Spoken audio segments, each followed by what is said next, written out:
Com os últimos acontecimentos, a OTAN está em crise. O presidente dos Estados Unidos, Donald Trump, pode estar prestes a retirar o país da aliança, enfraquecendo a defesa coletiva de tal forma que sua sobrevivência se torna incerta. Diante dessa ameaça, o que os membros europeus da OTAN podem fazer para manter a organização viva? E como as ações de Trump têm o potencial de enfraquecê-la tão drasticamente? Tudo começou em meados de fevereiro de 2025. No dia 15 de fevereiro, o site político informou que uma delegação de altos funcionários do governo Trump estava a caminho da Arábia Saudita para negociações de paz sobre a guerra na Ucrânia.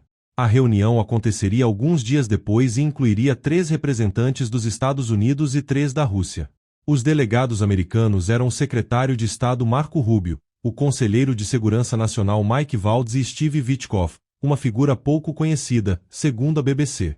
No entanto, Witkoff foi o enviado escolhido por Trump para ir a Moscou apenas uma semana antes da reunião e conversar diretamente com o presidente russo, Vladimir Putin. Do lado russo, estavam 2 dos principais diplomatas do país, o assessor de política externa Yuri Ushakov e o ministro das Relações Exteriores, Sergei Lavrov. Eles foram acompanhados por Kirill Dmitriev, chefe do Fundo de Investimento Direto da Rússia, que se juntou às discussões quando o foco mudou para questões econômicas. Mas algo chamou a atenção: quem estava ausente da reunião? Nenhum representante da Ucrânia foi convidado para a Arábia Saudita. Além disso, tirando os Estados Unidos, nenhum outro membro da OTAN participou das negociações. Ambos foram deixados de fora, tornando-os praticamente irrelevantes no processo. Essa exclusão representou um duro golpe para a credibilidade da OTAN como uma aliança de defesa coletiva. Em vez de demonstrar unidade e força conjunta, Trump optou por conduzir as negociações diretamente com Putin. O impacto dessa decisão rapidamente se fez sentir. O presidente ucraniano, Volodymyr Zelensky, expressou sua insatisfação com a exclusão da Ucrânia. Em resposta, Trump criticou duramente Zelensky, chamando-o de ditador e alegando que ele estava fazendo um trabalho terrível na liderança da Ucrânia. Trump também afirmou que Zelensky estava se recusando a realizar eleições no país. Embora tecnicamente verdadeiro, isso ignora o fato de que a Ucrânia está sob lei marcial desde a invasão russa em fevereiro de 2022. Em situações assim, é comum que eleições sejam suspensas até que a ameaça termine, e a guerra ainda não acabou. Essas declarações foram alarmantes para a OTAN. Elas sugeriram que os Estados Unidos, tradicionalmente o membro mais poderoso da aliança, estavam mudando sua postura. Em vez de apoiar a Ucrânia como os demais membros da OTAN, os Estados Unidos pareciam estar adotando uma posição hostil em relação a Kiev. Mas o problema não parou por aí. Durante as negociações, os Estados Unidos e a Rússia discutiram a possibilidade de um projeto conjunto de exploração energética no Ártico. Segundo Dmitriev, citado pelo político, as discussões foram gerais, mas incluíram áreas específicas de cooperação econômica entre os 2 países. Essa conversa sinalizou outra quebra na política da OTAN. Desde a invasão da Ucrânia, a maioria dos membros da aliança, incluindo os Estados Unidos, impôs sanções severas à Rússia. Até então, o restabelecimento do comércio com Moscou não estava na pauta, até que Trump decidiu retomar as conversas com Putin. Para a OTAN, isso foi preocupante. O fato de que esses diálogos estavam ocorrendo sem a participação dos demais membros da aliança levantou um alerta. As decisões de Trump poderiam comprometer a segurança de vários países da OTAN sem que eles tivessem voz no processo. Mais do que isso, as falas de Trump sugeriam uma reinterpretação do conflito. Ele parecia transferir a responsabilidade da guerra da Rússia para Zelensky. Em um discurso feito em sua casa na Flórida, Trump confrontou as críticas do presidente ucraniano por não ter sido convidado para as negociações. Hoje ouvi que Zelensky ficou chateado porque não foi convidado, disse Trump. Bem, você está nessa guerra há 3 anos, você deveria ter acabado com isso 3 anos atrás, isso nunca deveria ter começado, você poderia ter feito um acordo. Essas declarações e movimentações diplomáticas começaram a solapar um dos princípios centrais da OTAN, a unidade de seus membros. Com Trump agindo unilateralmente e se distanciando dos aliados europeus, a aliança estava enfrentando um de seus maiores desafios. E isso era apenas o começo. As ações de Trump não pararam por aí. No dia 4 de março, o presidente dos Estados Unidos tomou uma decisão que causou ainda mais turbulência dentro da OTAN. suspendeu toda a ajuda militar dos Estados Unidos à Ucrânia. O anúncio veio logo após uma reunião tensa entre Trump e Zelensky na Casa Branca. Isso significava que qualquer envio de armamentos que ainda não tivesse chegado à Ucrânia, incluindo aqueles já em trânsito, seria imediatamente interrompido. Trump afirmou que estava reavaliando o envolvimento americano na guerra antes de decidir se alguma assistência continuaria. No dia seguinte, veio mais um golpe. Os Estados Unidos instruíram seus aliados na OTAN a não compartilharem mais informações de inteligência produzidas pelos americanos com a Ucrânia. Isso privou o país de dados valiosos sobre posições militares russas, prejudicando seus esforços na guerra. Essa decisão foi um sinal claro para os outros membros da OTAN. Trump estava deixando explícito que os Estados Unidos são o membro mais importante da aliança, e que os aliados deveriam seguir suas diretrizes. É claro que os Estados Unidos têm o direito de decidir como utilizar suas informações de inteligência. No entanto, esse movimento representava mais uma mudança brusca na política americana, sinalizando um afastamento do espírito de cooperação que sempre sustentou a OTAN. Se Trump estava disposto a restringir informações estratégicas, quais seriam os próximos passos? Ele poderia limitar o uso das redes logísticas americanas na Europa pela OTAN? Ou, em um cenário mais extremo, ordenar a retirada dos mais de 100 mil militares americanos estacionados no continente? Neste momento, ninguém dentro da aliança tem respostas concretas. Mas essas são as perguntas que provavelmente circulam entre os principais líderes da OTAN. As medidas unilaterais de Trump levaram o presidente francês, Emmanuel Macron, a convocar uma reunião de emergência com os chefes militares da União Europeia. O principal tema da pauta era claro: entender o impacto das ações de Trump tanto para a OTAN quanto para a Europa.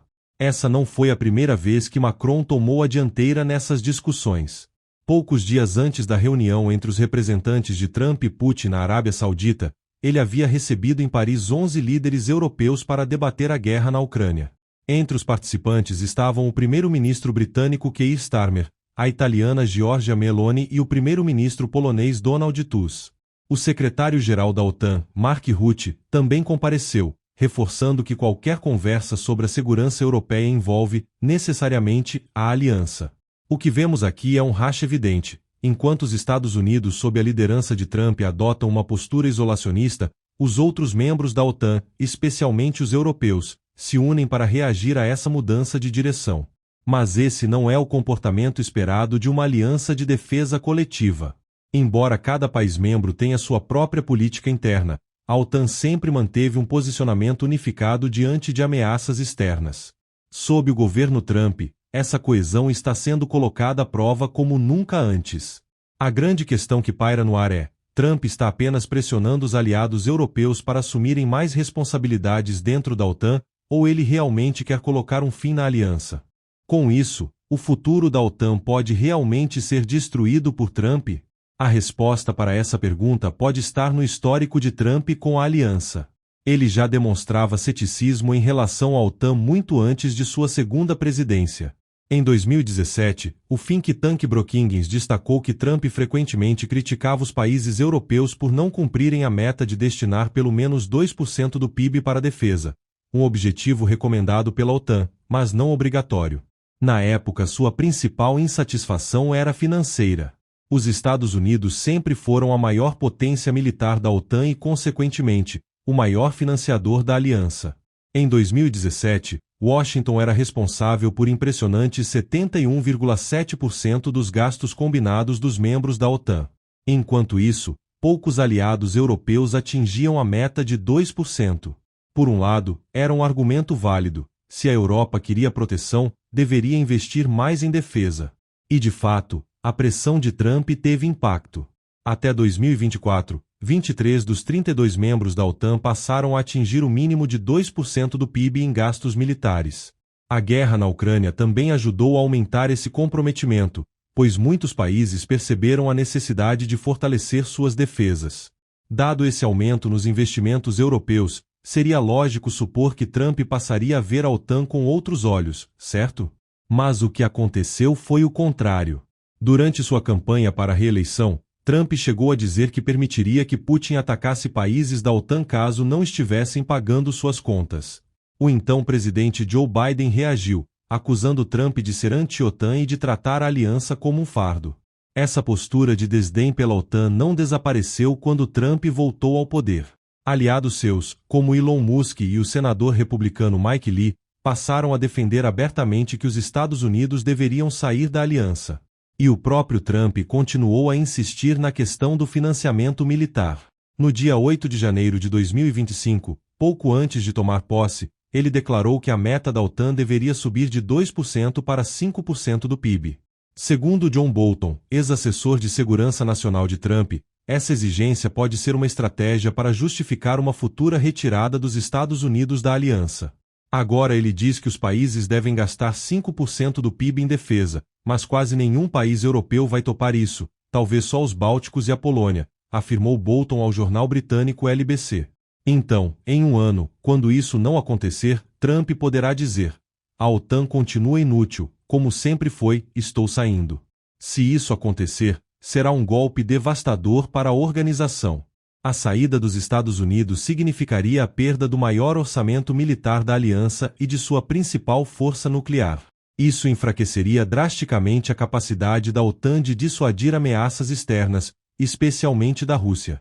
Entretanto, a Europa sem os Estados Unidos, um novo caminho? Se os Estados Unidos realmente abandonarem a OTAN, o que acontece depois? A aliança não deixaria de existir imediatamente, mas sua força seria reduzida. Isso obrigaria a Europa a se reorganizar militarmente, algo que alguns países já começaram a considerar.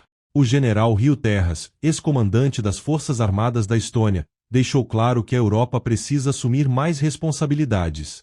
Já passamos por momentos difíceis antes, mas uma coisa é certa: a Europa precisa fazer mais, disse ele em um debate na France 24. Desde Barack Obama, todos os presidentes americanos disseram que a Europa precisa investir mais na sua própria segurança.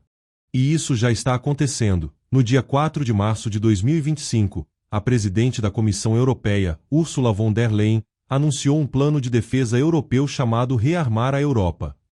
O pacote inclui 841 bilhões de dólares em investimentos militares ao longo dos próximos 4 anos. Entre as medidas, estão: flexibilização das regras de gastos da União Europeia para permitir mais investimentos em defesa, 160 bilhões de dólares em empréstimos para países que precisam reforçar suas forças armadas, reformulação do orçamento da UE para canalizar mais recursos para a segurança. O mais interessante é que esse valor se aproxima do orçamento militar anual dos Estados Unidos.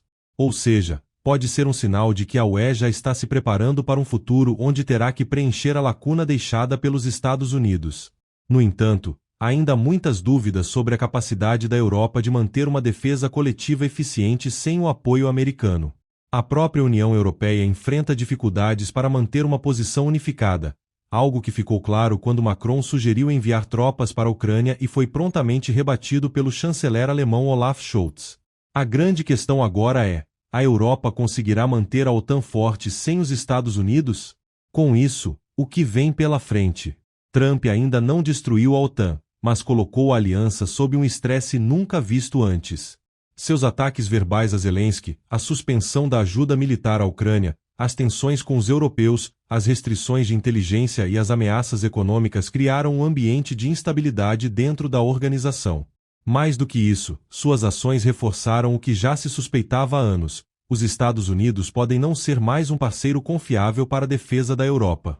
O maior desafio para os líderes europeus agora é definir um novo caminho. A OTAN sobreviverá sem os Estados Unidos? Ou será necessário criar uma nova aliança militar exclusivamente europeia? O futuro da segurança global pode estar prestes a mudar drasticamente. Mas o que você acha? A OTAN está condenada ou conseguirá se adaptar a essa nova realidade? Deixe sua opinião nos comentários.